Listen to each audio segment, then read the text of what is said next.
క్రీస్తునందు ప్రియమైన దేవుని బిడ్డలారా, ఈనాటి పరిశుద్ధ దినపు దేవుని సందేశం.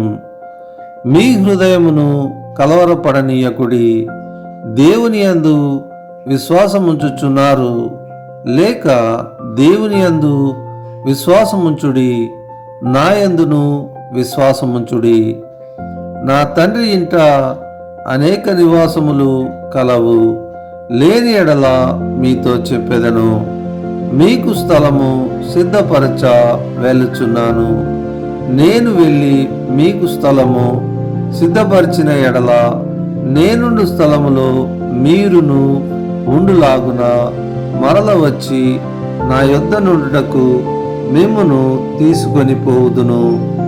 నేను వెళ్ళుచున్న స్థలమునకు మార్గము మీకు తెలియనని చెప్పెను. అందుకు తోమా, ప్రభువా, ఎక్కడికి వెళ్ళుచున్నావో మాకు తెలియదే, ఆ మార్గం ఎలాగు తెలియనని ఆయన నడుగగా, యేసు, నేనే మార్గమును సత్యమును జీవమును, నా ద్వారానే తప్ప ఎవడును తండ్రి యొద్దకు రాడు. మీరు నన్ను ఎరిగి ఉంటే నా తండ్రిని ఎరిగియుందురు. ఇప్పటి నుండి మీరు ఆయనను ఎరుగుదురు, ఆయనను చూచియున్నారని చెప్పెను. యోహాను సువార్త 14వ అధ్యాయము మొదటి 7 వచనములు. కనికరం గల మా తండ్రి, ఈ యొక్క పరిశుద్ధ దినమందు చదవబడినటువంటి వాక్య భాగాన్ని మేము గ్రహించులాగున మీరే మీ జ్ఞానము చేత అభిషేకించి ఆత్మీయ సత్యములను తెలుసుకొని గైకొనలాగున మీ కనికరం మాపై ఉంచవలనని మా ప్రభు అయిన యేసుక్రీస్తు వారి దివ్య నామమునని ప్రార్థించి వేడుకొనుచున్నాము తండ్రి, ఆమెన్.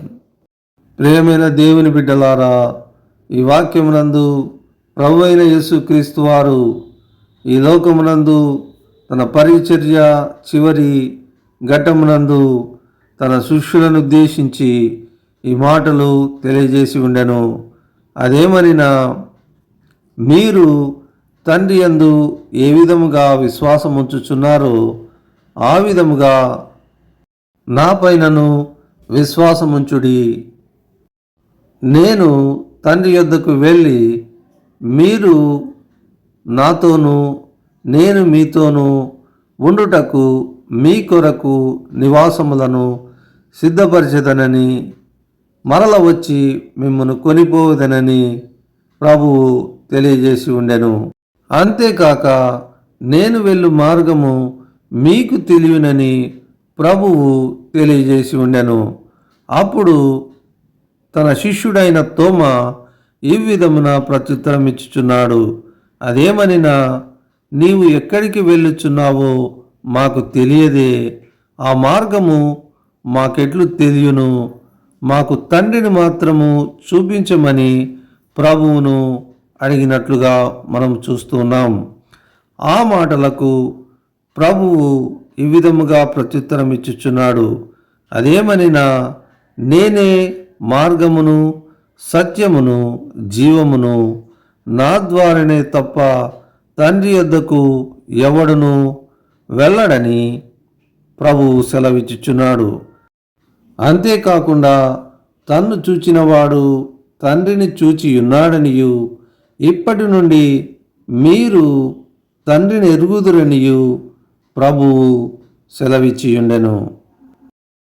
ప్రభువు తన రాజ్యముతో వచ్చినప్పుడు మనలను జ్ఞాపకము ఉంచుకొనుగాక.